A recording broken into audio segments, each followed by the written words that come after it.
Hello लोगोफोर good morning गिबियावनो नोंथांमोनखौ आंनि चेनेलावहाय फुंनि 7 बाजियावहाय बरायहरनाय थाबाय। आं दिनै नोंथांमोननि गेजेराव मोनसे मोजां खोथा शेयार खालामनो नागिरदों। बे मोजां खोथायानो जाबाय आंनि थाखाय आरो नोंथांमोना सानदों जानांगौ मा मोजां खबर बिनि थाखाय नङा होमबा 1K जाब्ला आं मोनसे गिफ्ट मोनगोन आरो लोगोफोर नोंथांमोनाबो अननानै आंखौ थाबैनो 1K खालामना होदों। जाय बिथांमोना दाबो आंनि चेनेलखौ अननानै साबस्क्राइब खालामाखै अननानै साबस्क्राइब खालामनानै हो। मानो होनबा बे गिफ्टखौ आङो जोबोद लानो थाखाय जोबोद खुसि आरो बे गिफ्टआनो जाबाय मबाइल फन आरो बे गिफ्टआनो जाबाय फन आरो 1K जाब्ला आं फन मोनसे मोनगोन मबाइल फन। बे गिफ्टखौ मोनोब्ला आं नोंथांमोननि गेजेराव मोजां ब्लग लाबोनो नाजागोन।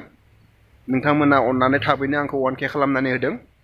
जाय बिथांमोना दाबो आंनि चेनेलखौहाय साबस्क्राइब खालामाखै अननानै साबस्क्राइब खालामनानै हो आरो बेल आइकनाव थुनानै हो। मानो होनबा नोंथांमोननि गेजेराव आरो आङो गोदान भिडिअ लानानै फैगोन बे गिफ्टखौ मोनबाथाय प्लिज लोगोफोर अननानै जाय बिथांमोना आंनि चेनेलखौ दाबो साबस्क्राइब खालामाखै अननानै साबस्क्राइब खालामनानै हो।